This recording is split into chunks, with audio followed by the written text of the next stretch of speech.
말씀은 이제 마르다 마리아 얘기는 이제 실제 있었던 이제 그런 상황이고, 앞에 있는 선한 사마리아 사람 이야기는 비유잖아요. 그러니까 이제 어떤 것을 풍자하거나 은유로 말씀을 하시는 거겠죠.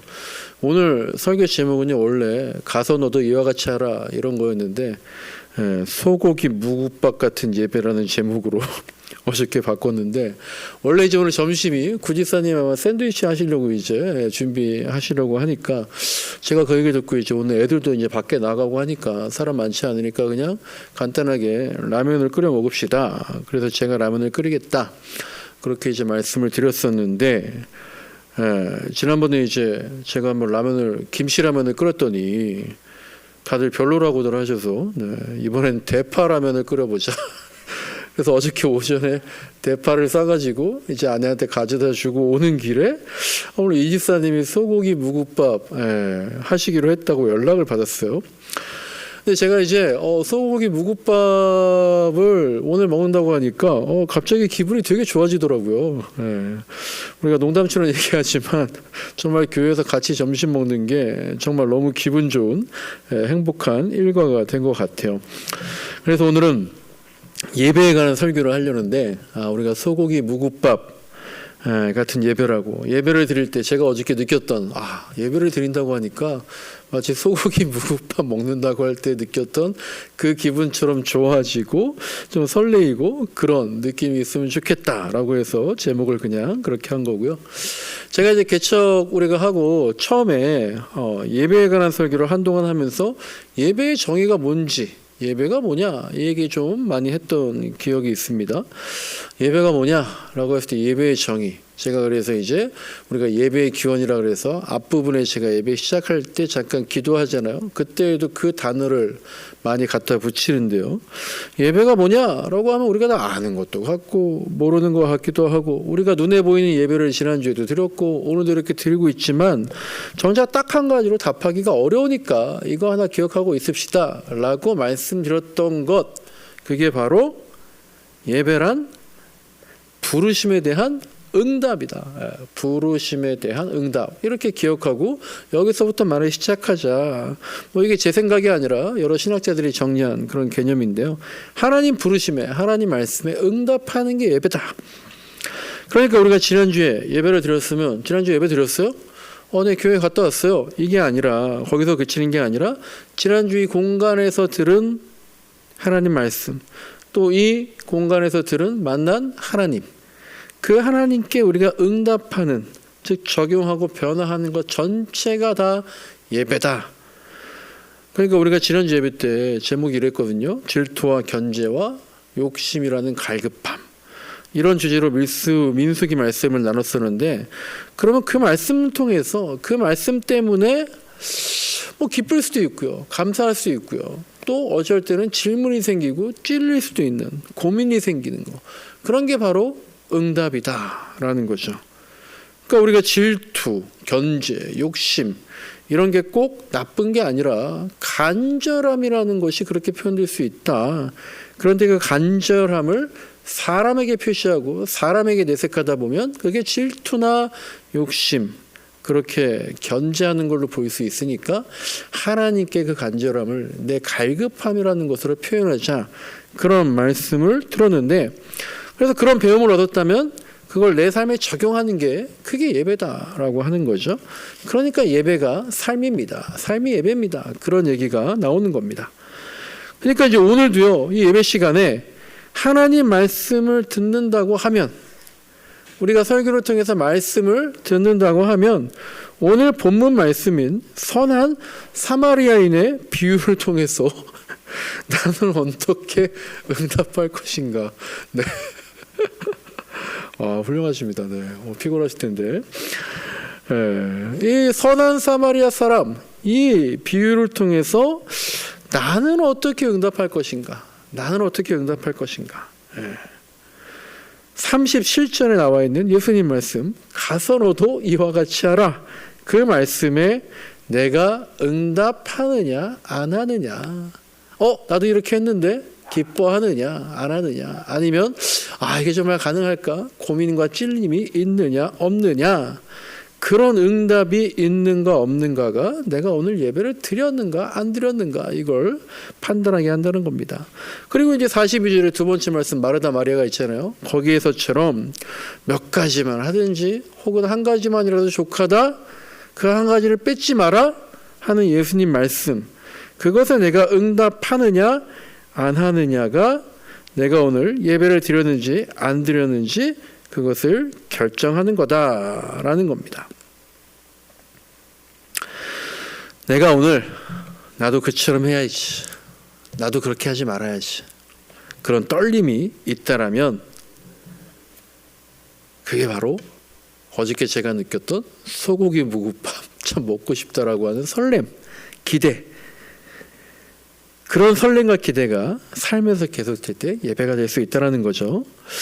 그래서 뭐 이제 어제 이영 집사님이 그렇게 직접 밥을 하시겠다는 게 이 마르다 마리아 말씀 보다가 그것도 생각이 나더라고요. 뭐 마리아가 예수님 말씀을 듣는 걸 선택한 것처럼 이영 집사님 항상 내가 밥을 하겠습니다. 그걸 선택한 거니까 우리가 빼앗지 말고 말리지도 말아야겠다. 그런데 제가 이제 그렇게 생각하다가 막 이런저런 생각이 들었어요. 정말 아다르고 어다른 것 같더라고요. 여러분들이 다 우리가 사람이 많지 않으니까 사실 교회 오시면 다 한두 가지씩 다 이렇게 저렇게 신경 쓰시면서 교회에서 이렇게 저렇게 봉사하는 게 있잖아요. 그런데 그걸 또 너무 기쁘게 감당을 해 주시니까 제가 여러분들한테 아유 그게 뭐가 힘들어요. 다 좋아서 하시는 거잖아요. 그리고 그렇게 봉사하고 참여해야 신앙도 느는 겁니다. 라고 이렇게 요따구로 생각하고 얘기하면 사람 마음이 그런 거잖아요. 하고 싶다가도 하기 싫어지고 또 괜히 섭섭하고 한 거거든요. 제가 지난주에 어떤 분한테 연락을 받았어요. 그분이 이제 저한테 그러는 거예요. 목사님 어떤 분이, 그분이 말고 그분이 이제 또 다른 어떤 분이 목사님 이렇게 연락이 없냐, 약간 서운하다, 뭐 그렇게 생각하시는 것 같다, 그분한테 연락 좀 해달라고 그렇게 얘기하는 걸 이제 다른 분을 통해 들은 거죠. 우리 교인이 아니라. 예. 근데 뭐 제가 이제 워낙 친하고 막역하게 지내시는 분이니까 그냥 그렇게 뭐 특별한 일 없으니까 몇 달 동안 연락을 안 드렸던 건데 그러고 보니까 그분은 또 그렇게 생각할 수 있겠구나. 그래서 바로 연락을 드려서 누구누구한테 얘기 들었다, 뭐 서운한 것 같다고 하신다고 그렇게 말하면서 이제 한참 이제 안부를 나누고 통화를 하고 뭐 재밌게 이제 통화를 했어요. 그러니까 사람 마음이 그런 거예요. 그렇잖아요. 우리가 제가 라면을 끓인다면 무슨 라면을 끓이던지 간에 맛있다고 그냥 드시면 되지, 뭘 또 김치라면은 별로라고. 누가 그러신 거예요 그거? 또 이렇게 답이 나올지 몰랐는데 근데 이제 그렇게 그때 얘기하는 게 좋은 거죠. 쌓아두면 괜히 오해와 서운함만 생겨서 본질이 아니라 그런 감정 때문에 문제가 되는 거니까 나중에 제가 또 대파라면 끓이면 그때 맛을 보시고 바로바로 얘기하시면 돼요. 그런 이게 지금 원고에 있는 얘기예요. 그런데 또 그래요. 제가 보니까 여러분들이 너무 대놓고 얘기하시는 분들이 있어요. 저렇게 대놓고 제가요 막 그러면 또 당황스럽기도 하고. 그러니까 인간의 마음이라는 게 이렇게 막 줏대가 진짜 없는 거예요. 예배에 대해서 제가 말하다가 이런저런 얘기로 빠졌는데, 제가 지난주 예배 생각해보자라고 하면서 뭘 얘기했냐면 설교에 대한 얘기를 했어요. 그러니까 여러분도요, 예배하면 뭐가 생각납니까? 설교가 생각나겠죠. 예배 중에서 가장 뭐가 중요해요 하면 설교 생각하시고, 실제로도 예배 시간에 설교가 가장 깁니다. 잠깐 이제 언제부터 설교가 이렇게 중요해지고 설교 시간이 길어졌나 한번 잠깐만 또 그냥 언급하고 넘어가면, 이게 이제 종교개혁 때부터 이렇게 된 거죠. 종교개혁 때 루터가 종교개혁을 하면서 가장 중요하게 생각한 게 오직 말씀, 오직 성경, 그리고 그걸 전달하는 설교, 이거 되게 중요하게 생각했으니까 그때부터 개신교 예배가, 프로테스탄트 교회가 설교에 많이 중점을 둔 거죠. 다 한 번씩 들어보셨겠지만 종교개혁 이전에는 미사를 드리는데 어떤 언어로 했냐면 라틴어로 미사를 드린 거예요. 독일 사람들도 성경 말씀이 라틴어로 되어 있는데 이 라틴어는 고대 로마어잖아요. 그러니까 이제 사어거든요. 죽은 언어거든요. 일상생활에 사용하지 않는, 대부분 다 모르는. 그러니까 저같이 영어를 모르는 사람이 CNN을 틀어놓고 1시간, 2시간 동안 계속 듣고 있는 거예요. 무슨 말인지도 모르는 게. 그러니까 그 사람들도 예배를, 미사를 드리는데 도통 무슨 말인지 모른 채로 앉아 있더라는 거죠. 그러니까 성경도 함부로 볼 수도 없었을 뿐더러 라틴어로 되어 있으니까 신앙생활을 하라는 건지 말라는 건지 그렇게 봤었던 거예요. 그러니까 종교개혁자들의 중점 사항은 이 성경을 모국어로, 독일어로 번역을 하고, 그리고 설교도 모국어로 그렇게 하는, 그걸 강조하다 보니까 중세 이후의 교회를 보면은요, 예배당의 특징이 하나 있는데, 제가 저번에 한 말씀드렸죠. 설교단이 이렇게 돌출되어 있는 거예요. 이렇게 회전하는 계단처럼 막 쭉쭉쭉 올라가서 이쯤 해야 높은 곳에 잘 보이고 잘 들리게 하는 것도 있지만 그만큼 설교가 중요하다라는, 그걸 부각시키기 위해서 설교단이 그렇게 위에 있었던 거죠. 그런데 그렇게 설교에 대한 비중이 높아지니까 제가 아까 드린 말씀대로 그렇게 되는 거예요. 우리가 설교만 들으면 예배 드렸다라고 생각을 하게 되는 거죠. 설교를 들으면 예배를 드렸다라고 생각하는 거. 그게 이제 어쩌다가 그런 부작용이 생기는 거죠. 근데 설교를 왜 듣습니까? 말씀을 왜 봅니까? 당연하죠. 들은 말씀을 깨달았으면 그걸 실행하며 살기 위해서 설교를 듣고 예배를 드리는 건데, 들음에서 행함까지, 부르심에서 응답까지의 거리가, 우리가 흔히 그런 얘기 하잖아요. 머리에서 가슴까지의 거리가 너무 멀더라. 또 가슴에서 다리까지의 거리가 너무 멀더라. 그런 것처럼 들음에서 행함까지, 부르심에서 응답까지의 거리가 너무 멀어지고, 그냥 설교를 들었다, 예배를 드렸다, 교회 왔다 갔다, 할 일을 다 했다, 이러고 마는 경우가 많아지는 거죠. 오늘 본문 말씀 보시면요, 율법학자가 나오죠. 그리고 마르다 마리아가 나옵니다. 두 스토리다요. 대부분 예수님 말씀이 그런 거죠. 저한테 자꾸 여러분들이 그래서 어떻게 하라는 겁니까? 그래서 정답이 뭡니까? 종종 이렇게 저한테 답답하다고, 목사님 말씀 듣다 보면 도대체 무슨 말 하는 거냐, 그래서 답이 뭐냐 물어보실 때가 있는데, 제가 예수님처럼 말씀드리는 거예요. 오늘 말씀도 보니까 예수님 말씀에 그리고 나서 어떻게 됐다는 거냐 이런 게 없을 때가 많아요. 율법학자와 마르다 마리아가 공통적으로 그들이 얘기를 들은 후에 이렇게 했다, 저렇게 했다, 이런 얘기가 나오지 않고 있어요. 아까 말씀드린 것처럼 가서 너도 이와 같이 해라, 그리고 좋은 편을 택한 것이니까 빼앗지 말아라, 그런 말씀을 듣고 나서 율법학자가 어떻게 했을 것 같습니까? 또 마르다와 마리아가 어떻게 했을 것 같은지 그 부분이 말씀이 없어요. 빈 공간으로 남겨두고, 여백으로 남겨두고, 너희가 한번, 우리들이 한번 그 공간을 채워보라는 식입니다. 그들은 어떻게 했을까? 그들은 어떻게 했을까요? 먼저 율법학자는요, 25절을 보시면요, 어떻게 영생 얻습니까? 어떻게 해야 구원받습니까? 그렇게 질문을 했는데 예수님께서 영생 얻는 방법에 대해서 그래? 이것저것 물어보신 다음에 선한 사마리아 사람 비유를 들어주셨는데요. 25절을 보면은 율법학자가 예수님을 어떻게 질문했다고 했습니까?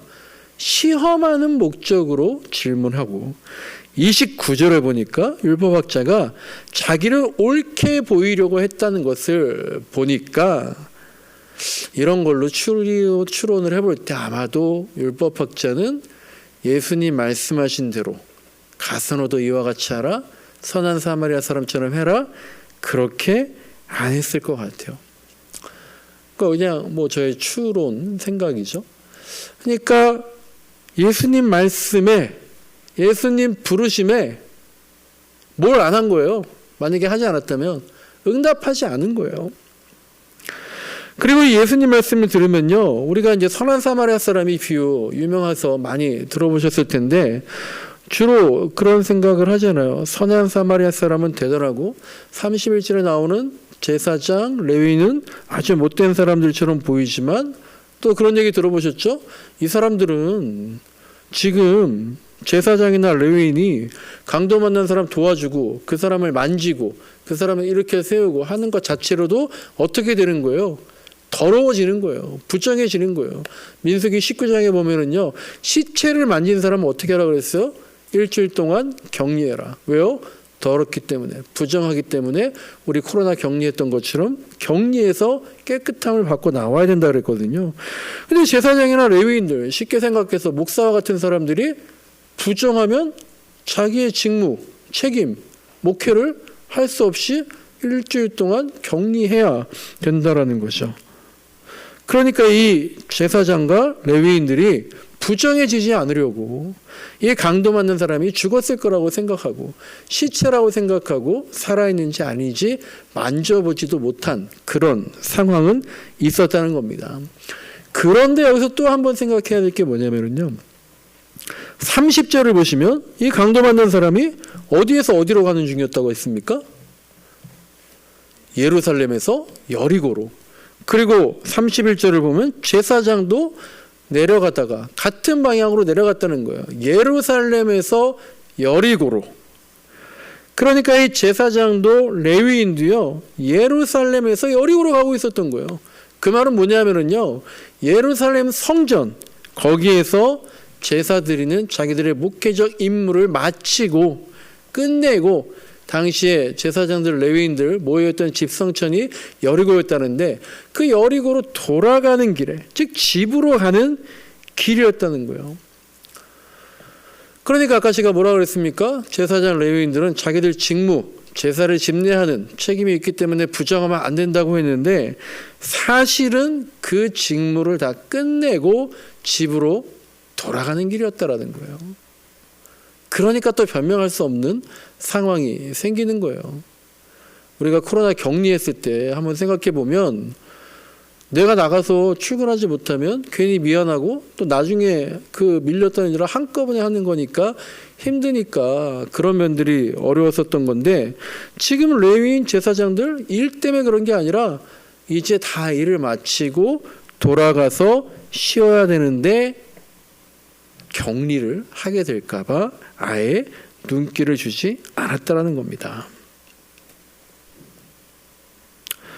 뭐 그래도 어쨌든 간에 시체를 만지면 부정하게 된다니까 이 강도 만난 사람을 만지지 않은 게 레위인 제사장들한테는 법적으로는 문제가 되지 않을 수 있지만 하나님은 사실 그렇게 말씀하지 않으셨거든요. 너희 시체 만지면 더러우니까, 부정해지니까 만지지 말라 그랬습니까? 아니거든요. 만지고 나면 깨끗해지는 시간을 가져야 한다. 그걸 말씀하신 건데 사람들은 어떻게 적용한 거예요? 자기 마음대로 더럽다, 만지지 말아야지, 그렇게 적용을 해버린 거죠. 반면에 이 선한 사마리아 사람은요, 사마리아 사람은 유대인들하고요 접촉하면 안 돼요. 대화하면 안 돼요. 이게 또 법으로 금지가 되어 있었습니다. 그러니까 이 강도 만난 사람이 유대인이잖아요. 그럼 이 사람은요, 자신의 의지와는 상관없이 만약에 나중에 깨어나서 건강을 회복하게 되면 사마리아 사람의 도움을 받았기 때문에 법대로 하자면 이 강도 만난 사람은 오히려 법에 저촉되는 처벌을 받을 수 있게 된다라는 겁니다. 제사장과 레위인은 엄격히 말하면 잘못이 없어요. 법에 저촉될 수 있으니까 그 강도 만난 사람을 도와주지 않은 겁니다. 그런데 사마리아 사람은 반대죠. 착한 일을 했지만 법에 저촉될 수가 있는 거예요. 그런데 예수님은 뭐라 그러시는 겁니까? 법이 중요한 게 아니라, 법조항의 문자 하나하나가 중요한 게 아니라 법에 들어있는 정신, 하나님을 사랑하고 이웃을 사랑하라는. 그래서 27절에 율법학자가 그렇게 말한 걸 들으시고 그래 그렇게 하면 된다. 그 사랑을 실천할 때는 어떻게 하라고 했습니까? 마음과 뜻을 다해서 목숨을 다해서 사랑이라는 법을 실천하라고. 그러니까 이 선한 사마리아 사람은 법에 어긋나서 혹여라도 목숨을 잃을 수도 있는 그런 상황에서도 사랑을 실천했기 때문에. 그런데 반대로 레위인과 제사장은 목숨은커녕 격리될 불편함 때문에 법에는 맞게 사랑을 실천하지 않았다. 이 두 사람을 그렇게 대비시켜 놓은 거죠. 예배라는 게 이런 거다라는 겁니다. 응답하는 거예요. 법에 저촉되는 것 같아도, 하나님이 말씀하시는데 내 생각에 그렇지 않은 것 같아도, 규칙에 맞지 않아 보이는 것 같아도 그것이 하나님의 정신이라면 거기에 응답하는 게 예배다라는 거죠. 법을 초월하라는 거예요. 내 생각을 버리라는 거예요. 마르다와 마리아의 일화도 마찬가지입니다. 예배는 부르심에 대한 응답인데 마르다는 표면적인 응답에 너무 신경을 쓴 거죠. 초대했으니까 식사를 잘 대접해 드려야지, 그런 보이는 응답에만 신경을 쓴 건데, 마리아는 그것보다는 보이지 않는 응답, 주님 말씀에 더 집중하겠다는 그걸 택한 거죠. 그런데 여기서 한 번 더 생각해 보시면요, 문제는요, 그게 문제가 아니라 어떤 사람은 뭐 식당을 택했다, 어떤 사람 말씀을 택했다, 이게 문제가 아니라요, 더 큰 문제는 마르다가 자신이 선택한 응답에 어떻게 한 거예요? 만족하지 못한 거예요. 만약 마르다가 음식을 대접하는 것, 이건 나는 이게 바로 예수님 모신 거에 대한 응답이야, 난 이게 너무 기뻐, 감사해, 그걸로 만족했다면, 그래서 염려하고 근심하지 않았다면, 동생 마리아와 비교하지 않았다면, 난 이렇게 열심히 일하고 있는데 쟤는 이렇게 한가해, 그러지 않았다면 마르다 역시 좋은 편 한 가지를 택해서 잘 선택한 게 될 거다라는 거죠. 그런데 그러지 못했기 때문에 마르다의 응답이 좋은 편 한 가지가 되지 못한 거다라고 이해를 해야 됩니다. 우리 다음 주에 이번 주 말고 다음 주에 이현석 권사님 댁에 신방을 가기로 했는데요. 말씀들 나누시는지 모르겠는데 시간 내시는 분들 다 오시라고, 그렇게 초대를 하시는데요. 권사님 댁에 신방을 가면 여러분들은 어떤 좋은 것을 택하겠습니까? 네. 가면 뭐 합니까? 가면 당연히 예배 드리잖아요. 신방 예배라는 좋은 걸 택하겠습니까? 야, 말로만 들었던 이 집, 새 집을 구경하는 좋은 걸 택하겠습니까? 예배 드리고 나서 밥 먹으러 간다는데 뭐 먹을까? 먹을 걸 좋은 걸로 택하겠습니까? 무엇을 기대하시나? 저야 당연히 예배 드릴 때 나눌 말씀, 그걸 어쩔 수 없이 택하겠지만, 여러분들이 만약에 새 집 구경을 이렇게 생겼구나, 그걸 좋은 편으로 택하면, 그래서 거기에서 예수님 만난다면 괜히 거기서 비교하거나 자책하거나 뭐 거기서 괜히 염려하거나 근심하는 게 아니라 거기서 예수님 만나면 그걸로 족하다. 마리아가 어느 게 좋냐 나쁘냐가 문제가 될 때도 있지만 대부분의 경우는 내가 거기에 만족하고 그 안에서 주님 만날 수 있느냐가 중요할 때가 있다라는 겁니다. 지난주에 제가 바이블부터 성경 공부하면서요, 민수기에 나오는 도피성 말씀을 가지고 어느 분이랑 성경 공부를 했는데요. 도피성이라고 있어요. 성경에 보면 요단강이 있죠. 요단강 동쪽에 3개, 요단강 서쪽에 3개, 총 6개의 도피성이 있는데, 도피하는 곳이죠. 근데 어떤 사람들이 도피합니까? 어떤 사람들이 도피성으로 도망갑니까? 부지 중에 살인한 사람, 살인을 했는데 나도 모르게, 우연하게, 의도하지 않게, 그래서 살인자 자신도 내가 일부러 죽이려는 게 아니었는데요 라고 하는, 예를 들면 도끼로 나무하다가 도끼날이 떨어져가지고 갑자기 그거에 옆에 있는 사람이 맞아가지고 죽었다, 뭐 그런 경우에 그렇게 의도치 않은 살인을 한 사람이 도망가서 피하는 것이 도피성이에요. 근데 그렇게 의도치 않게 죽이는데 이 사람이 왜 도망갈까요? 당시에는 그냥 그렇게 가족이 죽잖아요. 그럼 그 시족사회, 부족사회였기 때문에 가족이 죽으면 그 살인자를 피해 보복자라 그래서 자기 가족, 자기 문중이 다 쫓아다니면서 잡으면 바로 죽일 수가 있었거든요. 근데 내가 일부러 죽인 게 아니라니까 그걸 판단하기 전에 잡혀면 그냥 죽는 거예요. 그러니까 도망가서 그 도피성에서 제사장을 만나고 그리고 원로들과 이 사람 얘기를 들어보니까 부지 중에 한 살인자다. 이 도피성에 피해 있어라 라고 허락을 받게 되면 평생 거기 있어야 돼요. 근데 언제 그 사람이 도피성에 나올 수 있는가? 언제 도피성에서 나와서 자기 고향으로 돌아갈 수 있는가? 대제사장이 죽으면, 대제사장이 한 명 있는데 그 한 명이 죽으면 그 사람의 피로 모든 죄가 사해진다라는 개념으로 예수님 돌아가신 것처럼 그 살인자가 도피성에서 나올 수가 있는 거예요. 그런데 제가 이런 생각이 들더라고요. 예전에는 그 생각을 못 했는데 야, 이건 대단한 믿음 같다. 생각해 보세요. 도피성에서 내 가족을 죽인 살인자가 나왔대요. 지금 우리나라도 뭐 제시카법 뭐 그런 거 해가지고 감옥에서 있다가 나온 사람들 어느 일정 구역에 몰아넣는다 그러잖아요. 그런 계획을 추진한다 그러잖아요. 근데 내 가족, 내 아내, 남편, 아들, 부모 죽인 사람이 도피성에서 풀려났어요. 그래서 자기 동네로 다시 돌아왔어요. 그래서 피해자 가족과 함께 살아요. 여러분이 그 피해자 가족이라면 용서가 될까요? 그 사람과 얼굴을 마주보며 살 수 있을까요? 그리고 그 살인자 역시 거기서 그렇게 마음 편하게 살 수 있을까요? 그런데 도피성 규정이 대제사장이 죽어서 그 살인자가 고향으로 돌아갈 수 있게 된다라는 거. 이게 정말 실행됐을까? 그런 의문이 들더라고요. 이게 정말 가능할까?